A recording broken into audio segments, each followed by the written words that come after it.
ನಮಸ್ಕಾರ ವೀಕ್ಷಕರೇ, ವಿಶ್ವಪಥ ಟಿವಿಯಿಂದ ನಾನು ನಿಮ್ಮ ಪ್ರೀತಿಯ ಬಾಲರಾಜ್. ನಮ್ಮ ವಿಶ್ವಪಥ ಟಿವಿಗೆ ನಮ್ಮ ಭಾರತ ಹಾಕಿ ತಂಡದ ಆಟಗಾರರಾದ ಶ್ರೀ ಶೇಷೇಗೌಡರು ಆಗಮಿಸಿದ್ದಾರೆ. ಅವರು ನಡೆದು ಬಂದ ದಾರಿ, ಅವರು ಯಾವ ರೀತಿ ಹಾಕಿ ತಂಡಕ್ಕೆ ಸೇರ್ಪಡೆಯಾದರು ಅನ್ನೋದ್ರ ಬಗ್ಗೆ ಒಂದು ಸವಿಸ್ತಾರವಾಗಿ ಅವರು ನಮ್ಮ ಜೊತೆ ಹಂಚ್ಕೊಳ್ಳೋಕೆ ಬಂದಿದ್ದಾರೆ. ಸರ್, ವಿಶ್ವಪಥ ಟಿವಿಗೆ ಸ್ವಾಗತ ಸರ್. ಸರ್ ನಮಸ್ತೆ.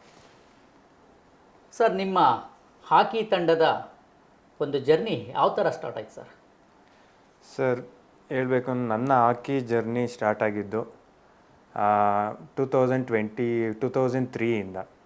ನಾನು ಒಂದು ಗೌರ್ಮೆಂಟ್ ಸ್ಕೂಲಲ್ಲಿ ಓದ್ತಾ ಇದ್ದೆ ಹಾಸನಲ್ಲಿ. ಅಲ್ಲಿ ರವೀಂದ್ರನಗರ ಸ್ಕೂಲ್ ಅಂತ, ಹನುಮಮ್ಮ ಸ್ಕೂಲು ಅಂತಲೂ ಕರೀತಾರೆ. ಅಲ್ಲಿ ನಾನು 2003 ಫಸ್ಟ್ ಟೈಮ್ ನಾನು ಹಾಕಿ ಸ್ಟಾರ್ಟ್ ಮಾಡಿದ್ದು. ಅಲ್ಲಿ ಒಬ್ಬರು ದೈಹಿಕ ಶಿಕ್ಷಕಿ ಇದ್ದರು, ಮೇಡಮು ಸಾವಿತ್ರಮ್ಮ ಅಂತ. ಅವರು ನಮಗೆ ಮಾರ್ಗದರ್ಶಿ ಅಂತ ಹೇಳ್ಬೋದು ಮೊದಲನೇ ನನ್ನ ಹಾಕಿ ಜರ್ನಿಗೆ. ನಾನು 4th ಫಸ್ಟು ನಾನು ಹಾಕಿನ ಸ್ಟಾರ್ಟ್ ಮಾಡಿದ್ದು.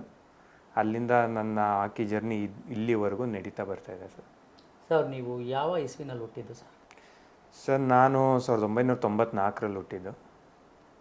ನೀವು ನಾವು ಹನುಮಮ್ಮ ಶಾಲೆಯಲ್ಲಿ ಓದ್ತಾ ಇದ್ದೀನಿ ಅಂದ್ರಲ್ಲ, ಅಲ್ಲಿಂದ ನೀವು ತರಬೇತಿ ಎಲ್ಲಿಂದ ತೊಗೊಂಡ್ರಿ? ಸರ್, ಹನುಮಮ್ಮ ಸ್ಕೂಲಲ್ಲಿ ನಾನು ಹೇಳಿದ್ನಲ್ಲ, ಸಾವಿತ್ರಮ್ಮ ಅಂತ ಮೇಡಮ್ ಇದ್ದರು ಅಂತ. ಅವರು ಪ್ರತಿಯೊಬ್ಬರು ಮಕ್ಕಳಿಗೂ ಸ್ಟಿಕ್ಗಳನ್ನ ಕೊಟ್ಟು ಅವರಾಗೆ ಗ್ರೌಂಡಿಗೆ ಕರ್ಕೊ ಹೋಗಿ ಅಲ್ಲಿ ಹಾಸನ ಹಾಕಿ ಸ್ಟೇಡಿಯಮಲ್ಲಿ ಅಲ್ಲಿ ಒಬ್ಬರು ಕೋಚ್ ಇದ್ದರು, ರವೀಶ್ ಅಂತ. ಆ ಸರ್ ಕೈ ಕೆಳಗಡೆ ನಾವೆಲ್ಲ ಪ್ರಾಕ್ಟೀಸು, ನಾವು ಕಂಪ್ಲೀಟ್ ಹಾಕಿ ಕಲ್ತಿದ್ದು ಅಂದರೆ ಆ ಸರ್ ಕೆಳಗಡೆ. ಮತ್ತು ಕೆಲವು ಸೀನಿಯರ್ಸ್ಗಳಿದ್ದಾರೆ ಹಾಸನಲ್ಲಿ, ಅವ್ರುಗಳ ಮಾರ್ಗದರ್ಶನದಲ್ಲಿ ನಾವು ಕಲ್ತಿದ್ದು ಹಾಕಿನ ಕಂಪ್ಲೀಟಾಗಿ ಹೇಳಬೇಕು ಅಂದರೆ. ಸರ್, ನೀವೀಗ ಅಲ್ಲಿ ಹಾಕಿ ಕಲ್ತಿದ್ದೀನಿ ಅಂತ ಹೇಳಿದ್ರೆ, ನಿಮಗೆ ಹಾಕಿನೇ ಆಟ ಆಡಬೇಕು ಅಂತ ಯಾಕೆ ಆವತ್ತಿನ ಕಾಲದಲ್ಲಿ ಅನ್ನಿಸ್ತು ಸರ್? ಅವತ್ತು ಆ ಸ್ಕೂಲಲ್ಲಿ ಮೇಡಮ್ ಆದವರು ಬರೀ ಹಾಕಿ ಒಂದೇ ಅಂತಲ್ಲ, ಅವರು ಹಾಕಿ, ಖೋಖೋ ಎಲ್ಲ ಕ್ರೀಡೆಗಳನ್ನೂ ಹೇಳ್ಕೊಡ್ತಾಯಿದ್ರು. ಈಗ ಒಬ್ಬರು ಟೀಚರ್ ಅಂದರೆ ಒಂದು ಸ್ಕೂಲಲ್ಲಿ ಎಲ್ಲನೂ ಹೇಳ್ಕೊಡ್ಬೇಕು.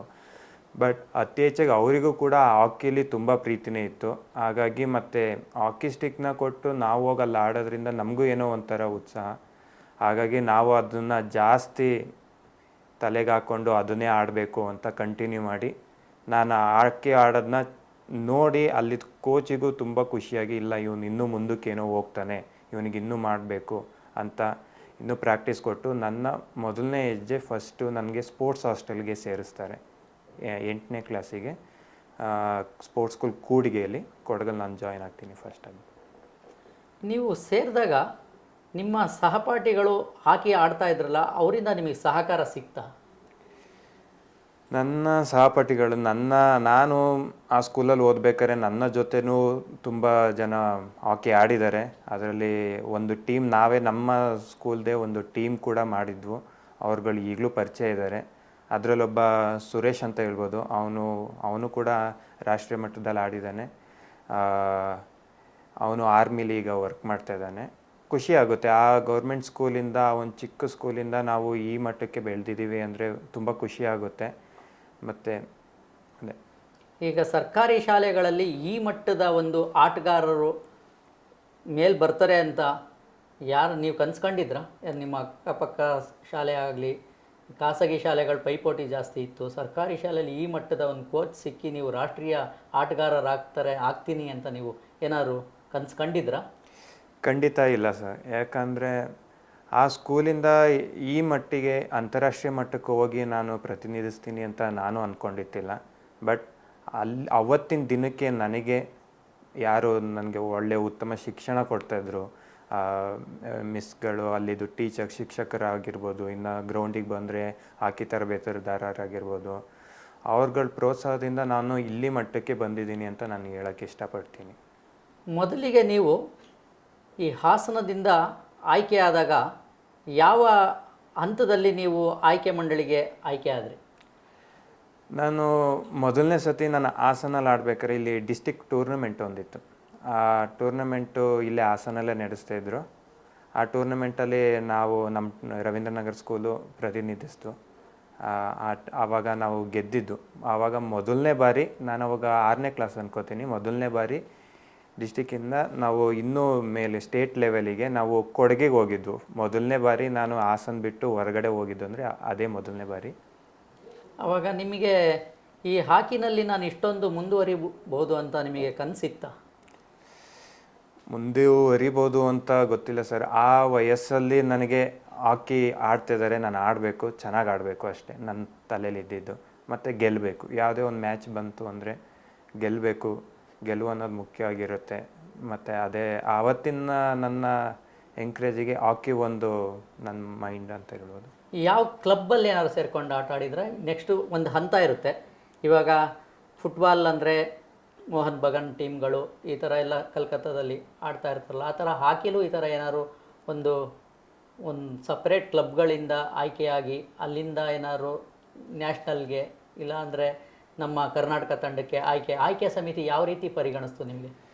ಸರ್, ಹಾಕಿಲಿ ಈ ರೀತಿ ಕ್ಲಬ್ಗಳಿಲ್ಲ.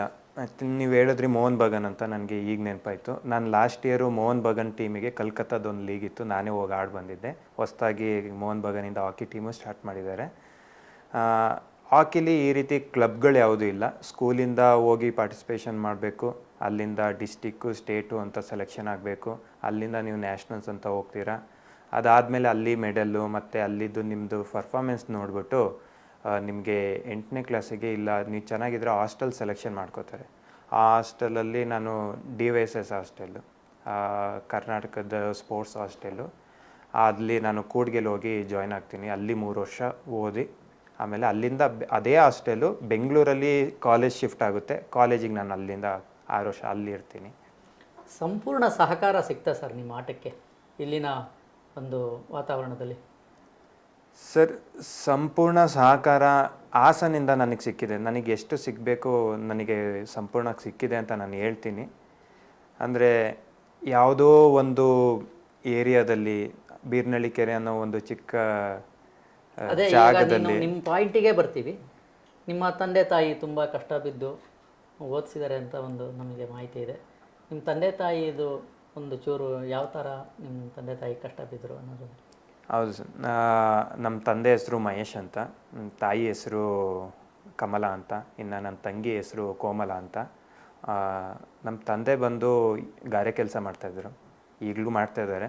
ಇನ್ನು ಅಮ್ಮ ಬಂದ್ಬಿಟ್ಟು ನಾನು ಹನುಮಮ್ಮ ಸ್ಕೂಲಲ್ಲಿ ಓದ್ಬೇಕಾದ್ರೆ ಅದೇ ಟೈಮಲ್ಲಿ ಅಮ್ಮ ಅಲ್ಲೇ ಹನುಮಮ್ಮ ಸ್ಕೂಲಲ್ಲಿ ಅಡುಗೆ ಕೆಲಸದಲ್ಲಿದ್ದರು. ಅದಾದಮೇಲೆ ಅಮ್ಮ ಅಲ್ಲಿಂದ ಬಿಟ್ಟು ಸ್ಪೋರ್ಟ್ಸ್ ಹಾಸ್ಟೆಲ್ ಹಾಸನಲ್ಲೂ ಸ್ಟಾರ್ಟ್ ಆಯಿತು, ಹಾಕಿ ಸ್ಟೇಡಿಯಮಲ್ಲಿ. ಅಲ್ಲಿ ಅಡುಗೆ ಕೆಲಸಕ್ಕೆ ಅಲ್ಲಿ 15 ವರ್ಷ 15 ಅಡುಗೆ ಕೆಲಸ ಮಾಡಿದ್ರು. ಇನ್ನು ನನ್ನ ತಂಗಿ ನನ್ನ ಜೊತೆನೇ ಹಾಸ್ಟೆಲ್ಲು, ಅವಳು ಹಾಕಿ ಪ್ಲೇಯರು.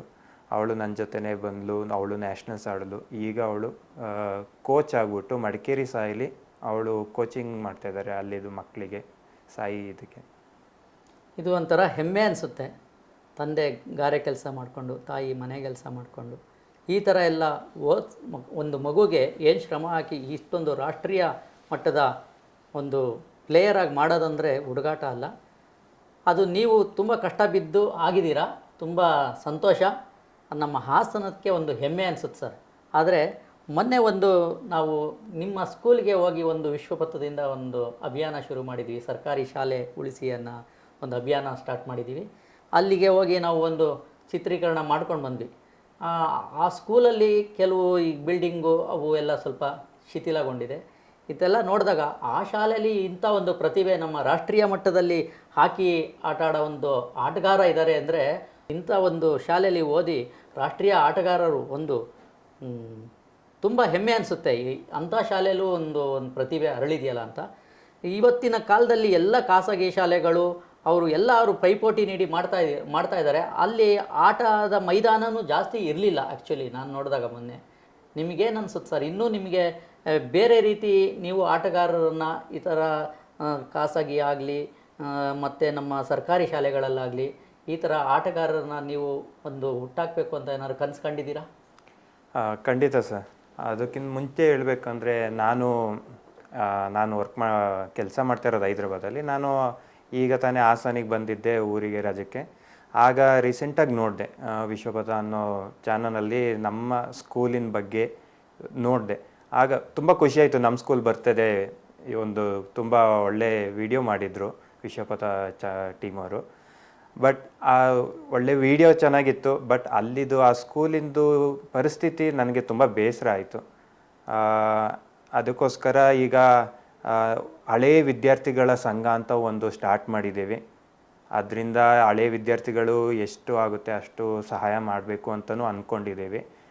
ಆದರೆ ಬರೀ ವಿದ್ಯಾರ್ಥಿಗಳು ಸಹಾಯ ಮಾಡೋದ್ರಿಂದ ಆಗಲ್ಲ, ಇದಕ್ಕೆ ಕೆಲವು ರಾಜಕಾರಣಿಗಳು ಬರಬೇಕು, ಇಲ್ಲಿದ ಅಧಿಕಾರಿಗಳು ಬರಬೇಕು. ಏನಕ್ಕಂದರೆ ಸರ್ಕಾರಿ ಕೆಲಸ ಬರೀ ಹಳೆ ವಿದ್ಯಾರ್ಥಿಗಳ ಕೆಲಸ ಅಲ್ಲ, ಇದು ಸರ್ಕಾರದ ಕೆಲಸ ಆಗುತ್ತೆ. ಸ್ವಲ್ಪ ಸಹಾಯ ಮಾಡಿದ್ರೆ ಆ ಶಾಲೆ ಇನ್ನೂ ಚೆನ್ನಾಗಿ ಹೋಗುತ್ತೆ ಅನ್ನೋದು ನನ್ನ ಕಳಕಳಿ. ಹಾಗಾಗಿ ಆ ಶಾಲೆಗೋಸ್ಕರ ನಾನಂತೂ ಖಂಡಿತ ಮಾಡ್ತೀವಿ. ನಮ್ಮ ಹಳೆ ವಿದ್ಯಾರ್ಥಿಗಳ ಸಂಘ ಅಂತ ಎಲ್ಲ ಮಾಡ್ಕೊಂಡಿದ್ದೀವಿ, ಅವರು ಖಂಡಿತ ಮಾಡ್ತಾಯಿದ್ದೀವಿ. ನಾವು ಈಗ ಇನ್ನೂ ಜಾಸ್ತಿ ಮಾಡಬೇಕು, ಇನ್ನು ಅಧಿಕಾರಿಗಳನ್ನೆಲ್ಲ ಭೇಟಿ ಮಾಡಿ ಸ್ವಲ್ಪ ಸಹಾಯ ಕೇಳಬೇಕು ಅಂತ ಅಂದ್ಕೊಂಡಿದ್ದೀವಿ. ಅದರಿಂದ ನಮ್ಮ ಸ್ಕೂಲಿಗೆ ಏನಾದ್ರು ಅನುಕೂಲ ಆಯಿತು ಅಂದರೆ ನಮ್ಮ ಸ್ಕೂಲ್ನ ನಾವು ಉಳಿಸ್ಕೋಬೋದು. ನಮ್ಮ ದೇಶಕ್ಕೆ ಆ ಸ್ಕೂಲಿಂದ ಇನ್ನೂ ಒಳ್ಳೊಳ್ಳೆ ಕ್ರೀಡಾಪಟುಗಳು ಉದ್ಭವ ಆಗ್ತಾರೆ ಅಂತ ಅನ್ನೋ ಆಲೋಚನೆಯಿಂದ ನಾನು ಈ ಮಾತನ್ನ ಹೇಳ್ತಿದ್ದೀನಿ. ಸರ್, ಇವಾಗ ನಾವು ನೇರವಾಗಿ ಮಾತಿಗೆ ಬಂದ್ಬಿಡೋಣ. ಸರ್, ನೀವು ಈಗ ಆಟದಲ್ಲಿ ಯಾವ್ಯಾವ ಪ್ರಶಸ್ತಿಗಳನ್ನ ಗಳಿಸಿದ್ದೀರಾ ಸರ್? ಯಾವ್ಯಾವ ಒಂದು ಹಂತದಲ್ಲಿ ರಾಷ್ಟ್ರೀಯ ಇಂಟರ್ನ್ಯಾಷನಲ್ ಗೇಮ್ಸ್ಗಳಲ್ಲಿ ಪಾರ್ಟಿಸಿಪೇಟ್ ಮಾಡಿದ್ದೀರಾ, ಮತ್ತು ಯಾವ್ಯಾವ ಪ್ರಶಸ್ತಿ ಬಂದಿದೆ ನಿಮಗೆ ಅನ್ನೋದ್ರ ಬಗ್ಗೆ ಒಂಚೂರು. ಸರ್, ನಾನು ಮೊದಲನೇ ಸಲ ನ್ಯಾಷನಲ್ಸ್ ಕರ್ನಾಟಕ ರೆಪ್ರೆಸೆಂಟ್ ಮಾಡಿದ್ದು ನಾನು 2009 ನಾನು ಅವಾಗ ಕೂಡ್ಗಿಲಿ ಓದ್ತಾ ಇದ್ದೆ, ಜೂನಿಯರಾಗಿ ಅಟೆಂಡ್ ಮಾಡಿದೆ.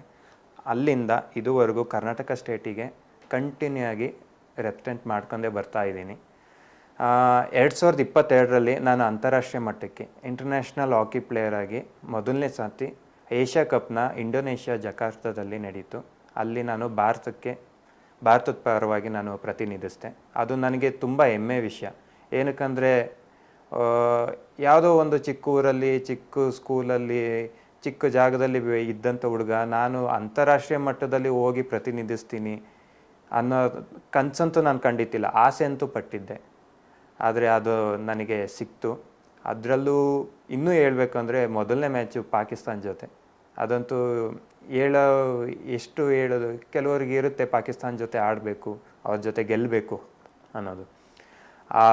ಆ ಮ್ಯಾಚು ಅಷ್ಟು ರೋಮಾಂಚನಕ ಆಯಿತು.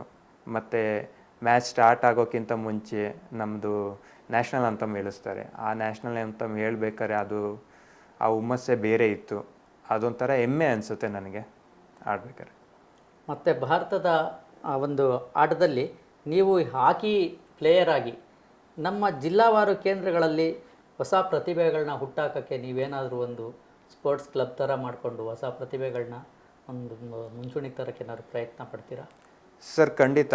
ಈಗ ಹಾಸನ ಹಾಕಿ ಅಂತ ಇದೆ, ಹಾಸನ ಹಾಕಿ ಕರ್ನಾಟಕ ಅಂತ, ಹಾಕಿ ಇಂಡಿಯಾ ಅಂತ ಇದೆ. ಹೀಗೆ ಇದೇ ರೀತಿ ನಾವು ಒಂದು ಹಾಸನಲ್ಲಿ ಇನ್ನೂ ಪ್ಲೇಯರ್ಗಳನ್ನ ತುಂಬ ಹುಟ್ಟಾಕಬೇಕು ಅನ್ನೋ ಒಂದು ಆಲೋಚನೆಯಲ್ಲಿ ಮುಂದುವರಿತಾ ಇದ್ದೀವಿ. ಪ್ರತಿಯೊಬ್ಬರು ಮಕ್ಕಳನ್ನು ಕರ್ಕೊಬಂದು ಅವರಿಗೆ ಸ್ಟಿಕ್ ಆಯಿತು ಇದೆಲ್ಲ ಕೊಡ್ತಾ ಇದ್ದೀವಿ. ಇನ್ನು ಹಾಸನಲ್ಲಿ ಹಾಕಿ ಹಾಸ್ಟೆಲ್ ಇದೆ, 5ನೇ ಕ್ಲಾಸಿಂದನೂ ತುಂಬ ಚೆನ್ನಾಗಿ ಅಲ್ಲಿ ಕೋಚಾಗಿ ರವಿ ಸರ್ ಇದ್ದಾರೆ. ತುಂಬ ಚೆನ್ನಾಗಿ ಮಕ್ಕಳುಗಳ ಇಂಪ್ರೂವ್ಮೆಂಟ್ ತುಂಬ ಚೆನ್ನಾಗಿದೆ. ಹೆಣ್ಮಕ್ಳಾಯಿತು ಗಂಡು ಮಕ್ಕಳಾಯಿತು, ಇನ್ನೂ ಜನ ಬರಬೇಕು, ಹಾಕಿನ ಆಡಬೇಕು ಅನ್ನೋದು ನನಗೆ. ಹಾಕಿಗೆ ಆಡೋಕ್ಕೆ ನಮ್ಮ ಕಡೆಯಿಂದ ಏನಾಗುತ್ತೆ ಅದೆಲ್ಲ ಅನುಕೂಲತೆ ನಾವು ಮಾಡಿಕೊಡ್ತೀವಿ. ಹಾಕಿ ಅನ್ನೋದು ಬರೀ ಆಟ ಆಡೋದಷ್ಟೇ ಅಂತ ಅಂದ್ಕೋಬೇಡಿ, ಅದು ನಿಮ್ಮ ಫ್ಯೂಚರು ಆಗ್ಬೋದು. ಯಾಕಂದರೆ ನಾನು ಈ ಮಟ್ಟಕ್ಕಿದ್ದೀನಿ, ನನಗೆ ಅದರಿಂದನೇ ಇಲ್ಲಿವರೆಗೂ ಅನ್ನ ಸಿಗ್ತಿರೋದು. ಯಾಕಂದರೆ ನನಗೆ ಕೆಲಸ ಸಿಕ್ಕಿದೆ, ಸ್ಪೋರ್ಟ್ಸ್ ಕೋಟಾದಲ್ಲಿ ನನಗೆ ಕೆಲಸ ಸಿಕ್ಕಿದೆ. ಅದೊಂದು ನಿಮ್ಮ ವೃತ್ತಿ ಜೀವನನೂ ಕೂಡ ಮಾಡ್ಕೋಬೋದು. ಸರ್, ಮುಂದಿನ ನಿಮ್ಮ ಭವಿಷ್ಯದ ದೃಷ್ಟಿಲಿ ಏನು ಮಾಡಬೇಕು ಅಂತ ತೀರ್ಮಾನ ತಗೊಂಡಿದ್ದೀರಿ? ಸರ್, ಮಕ್ಳುಗಳು ಬರಬೇಕು, ಆಟ ಆಡಬೇಕು. ಏನಕ್ಕಂದರೆ ಈಗ ಎಲ್ಲರೂ ಓಕೆ ಇಂಜಿನಿಯರಿಂಗ್, ಡಾಕ್ಟರ್ಸ್ ಇದೆಲ್ಲ ಮಾಡಬೇಕು. ಅದೇ ರೀತಿ ನೀವು ಫಿಸಿಕಲಾಗಿ ಎಷ್ಟು ಸ್ಟ್ರಾಂಗ್ ಆಗಿರ್ತೀರ ಅನ್ನೋದು ಕೂಡ ಇಂಪಾರ್ಟೆಂಟು. ಹಾಗಾಗಿ ಯಾವ ಥರ ಇಂಜಿನಿಯರಿಂಗ್, ಡಾಕ್ಟರ್ಸ್, ನಾರ್ಮಲ್ ಎಂಪ್ಲಾಯೀಸ್ಗಳ ಇರ್ತಾರೆ, ಅದೇ ಥರ ಸ್ಪೋರ್ಟ್ಸು ಕೂಡ ಒಂದು ಕೆಟಗರಿ. ಅಲ್ಲೂ ಕೂಡ ನಿಮ್ಮ ಭವಿಷ್ಯ ಇದೆ. ನಿಮ್ಮ ಭವಿಷ್ಯ ನಿಮ್ಮ ಕೈಯಲ್ಲಿದೆ. ರೂಪಿಸೋಕ್ಕೆ ನೀವು ಬರಲೇಬೇಕು. ದಾರಿ ಅಂತೂ ನಾವು ತೋರಿಸ್ತೀವಿ. ಈ ಜಿಲ್ಲಾ ಮಟ್ಟದ ಕೇಂದ್ರಗಳಲ್ಲಿ ಎಲ್ಲ ಆಟ ಆಡೋಕ್ಕೆ ಎಲ್ಲ ಸೌಲಭ್ಯಗಳು ಮಕ್ಕಳಿಗೆ ಒದಗಿಸ್ತಾ ಇದ್ದಾರೆ ಸರ್. ಸರ್ ಹೌದು, ಖಂಡಿತವಾಗಿ. ಇಲ್ಲಿ ನಾನು ಹೇಳಿದ ಆಗಲೇ ಇಲ್ಲಿ ಹಾಸನಲ್ಲಿ ಹಾಸ್ಟೆಲ್ ಇದೆ ಅಂತ. ವರ್ಷಕ್ಕೆ kit, shoes, stick, jersey, shorts, ಬೆಳೆ 3 ಟೈಮ್ಸ್ ಊಟ, ನಾನ್ ವೆಜ್ಜು ಎಲ್ಲ ಪ್ರತಿಯೊಂದು ಚೆನ್ನಾಗಿದೆ. ನೀವು ಹಾಸ್ಟೆಲ್ಗೆ ಬರಬೇಕು. ಇನ್ನು ಹಾಸ್ಟೆಲ್ಗೆ ಒಂದೊಂದು ಸತಿ ಸೆಲೆಕ್ಷನ್ ಆಗಲ್ಲ ಹಾಸ್ಟೆಲ್ಗೆ, ಹಂಗಂತ ಈಗ ನಂಗೆ ಸಿಕ್ಕಿಲ್ಲ ಅಂತ ಬಿಡೋಕ್ಕೂ ಆಗಲ್ಲ. ನೀವು ಹೊರಗಡೆಯಿಂದ ಮನೆಯಿಂದನೇ ಬಂದುಬಿಟ್ಟು ಪ್ರಾಕ್ಟೀಸ್, ಯಾಕಂದರೆ ನಾನು ಹಾಸನಲ್ಲಿದ್ದಾಗ ಹಾಸ್ಟೆಲ್ ಸ್ಟಾರ್ಟ್ ಆಗಿತ್ತಿಲ್ಲ. ನಾನು ಮನೆಯಿಂದನೇ ಬಂದು ಪ್ರಾಕ್ಟೀಸ್ ಮಾಡಿಬಿಟ್ಟು ಅಲ್ಲಿಂದ ಹಾಸ್ಟೆಲ್ ಸೆಲೆಕ್ಷನ್ಗೆ ನಾನು 8ನೇ ಕ್ಲಾಸಿಗೆ ಡೈರೆಕ್ಟಾಗಿ ಹೋಗಿದ್ದು. ಬಟ್ ಇಲ್ಲಿ 5ನೇ ಕ್ಲಾಸಿಂದನೇ ಹಾಸ್ಟೆಲ್ ಇದೆ. ಹಾಕಿಗೆ ಅಂತ ತುಂಬ ಚೆನ್ನಾಗಿದೆ. ಈಗ ಮುಂದಿನ ದಿನಗಳಲ್ಲಿ ಹಾಕಿ ಟರ್ಫ್ ಆಗೋ ಸಾಧ್ಯತೆ ತುಂಬ ಅತಿ ಹೆಚ್ಚಾಗಿದೆ. ಎಲ್ಲ MLAಗಳಾಯಿತು, ಅಧಿಕಾರಿಗಳಾಯಿತು, ಹಾಸನ್ಗೆ ಟರ್ಫ್ ಒದಗಿಸೋದು ಎಲ್ಲ ಸೂಚನೆಗಳನ್ನು ತೋರಿಸ್ತಾ ಇದ್ದಾರೆ. ಅದು ಅತಿಯಾಗಿ ಬೇಗ ಆಗೋ ರೀತಿಯಲ್ಲಿದೆ. ಎಲ್ಲರೂ ಬನ್ನಿ ಅಂತ ಕೇಳ್ಕೊತೀನಿ. ಸರ್, ನಿಮಗೆ ಯಾವ್ಯಾವ ಪ್ರಶಸ್ತಿಗಳು ಬಂದಿದೆ ಸರ್ ಇಲ್ಲಿಯವರೆಗೆ? ಸರ್, ನನಗೆ ಕರ್ನಾಟಕ ರಾಜ್ಯದಲ್ಲಿ ಕ್ರೀಡೆಗೆ ಅಂತಲೇ ಒಂದು ಪ್ರಶಸ್ತಿ ಕೊಡೋದು ಅಂದರೆ ಅದು ಏಕಲವ್ಯ ಅವಾರ್ಡ್. ಆ ಪ್ರಶಸ್ತಿ ನನಗೆ ಸಿಕ್ಕಿದೆ. ಅದು ತುಂಬ ಖುಷಿ ಕೊಡುತ್ತೆ. ಆ ಪ್ರಶಸ್ತಿ ತಗೊಳ್ಳೋಕ್ಕೆ ಪ್ರತಿಯೊಬ್ಬ ಕ್ರೀಡಾಪಟು ಕೂಡ ಪ್ರತಿಶ್ರಮ ಪಡ್ತಾನೆ. ಆ ಒಂದು ಪ್ರಶಸ್ತಿ ನನಗೆ ಸಿಕ್ಕಿರೋದು ನನಗೆ ತುಂಬ ಹೆಚ್ಚು. ಹಾಗಾಗಿ ಮತ್ತು ಇನ್ನು ಹಾಸನ್ ಡಿಸ್ಟಿಕ್ಕಿಂದ ನನಗೆ ಆಗಸ್ಟ್ 15th ಒಂದು ಪ್ರಶಸ್ತಿ ಪುರಸ್ಕಾರ ಮಾಡ್ತಾರೆ ಡಿಸ್ಟಿಕ್ದು. ಇನ್ನು ಹಾಸನ ಎಲೆಕ್ಷನ್ ಟೈಮಲ್ಲಿ ಡಿಸ್ಟಿಕ್ ಐಕಾನ್ ಆಗಿ ನನ್ನ ಸೆಲೆಕ್ಟ್ ಮಾಡ್ತಾರೆ. ಇನ್ನು ಹಲವಾರು ಪ್ರಶಸ್ತಿಗಳು ನನ್ನ ಬಂದಿದೆ. ತುಂಬ ಖುಷಿಯಾಗುತ್ತೆ. ವಿಶ್ವಪಥ ಚಾನಲ್ಲು ಇಲ್ಲಿವರೆಗೂ ನನ್ನ ಕರೆಸಿ, ನನ್ನ ಒಂದು ಚಿಕ್ಕ ವಯಸ್ಸಿಂದ ಇಲ್ಲಿವರೆಗೂ ಬೆಳೆದಿರೋ, ಪ್ರತಿಶ್ರಮ ಪಟ್ಟಿರೋ ನನ್ನಂತ ಗುರುತಿಸಿ ನನಗೆ ಕರೆದು ಒಂದು ಅವಕಾಶ ಕೊಟ್ಟಿದ್ದಕ್ಕೆ ತುಂಬ ಧನ್ಯವಾದಗಳು. ಈ ರೀತಿ ಮಾಡೋದ್ರಿಂದ, ಯಾವ ರೀತಿ ವಿಶ್ವಪಥ ಚಾನಲ್ ಅವರು ಮಾಡ್ತಾಯಿದ್ದಾರೆ, ಈ ರೀತಿ ಮಾಡೋದ್ರಿಂದ ಪ್ರತಿಯೊಬ್ಬ ಕ್ರೀಡಾಪಟು ಕೂಡ ಈ ರೀತಿ ನನ್ನ ಒಂದು ಇಂಟರ್ವ್ಯೂ ನೋಡಿಬಿಟ್ಟು ಅವ್ರಿಗೂ ಒಂದು ಛಲ ಅನ್ನೋದು ಮತ್ತು ಎನ್ಕರೇಜ್ ಅನ್ನೋದು ಬರೋದ್ರಿಂದ ಅವ್ರಿಗೂ ಅನುಕೂಲ ಆಗುತ್ತೆ. ಇದು ತುಂಬ ಒಳ್ಳೆಯ ಕಾರ್ಯ ಮಾಡ್ತಾಯಿದ್ದಾರೆ ವಿಶ್ವಪಥ ಅವ್ರಿಗೆ. ಅವ್ರಿಗೂ ಆಲ್ ದ ಬೆಸ್ಟ್. ಅವ್ರಿಗೂ ಮುಂದೆ ಒಳ್ಳೆಯದಾಗಲಿ. ಇಲ್ಲಿಯವರೆಗೆ ನಮ್ಮ ವಿಶ್ವಪಥ ಟಿವಿಗೆ ಆಗಮಿಸಿ ಏಕಲವ್ಯ ಪ್ರಶಸ್ತಿ ಪುರಸ್ಕೃತರಾದ ನಮ್ಮ ಹಾಸನದವರೇ ಆದ ಶೇಷೇಗೌಡರವರು ತಮ್ಮ ಹಾಕಿ ಜೀವನದ ಪಯಣವನ್ನು ಸವಿಸ್ತಾರವಾಗಿ ನಮ್ಮ ವಿಶ್ವಪಥ ಟಿವಿಯೊಂದಿಗೆ ಹಂಚಿಕೊಂಡಿದ್ದಕ್ಕಾಗಿ ನಮಗೆ ಅಭಿನಂದನೆಗಳು ಸರ್.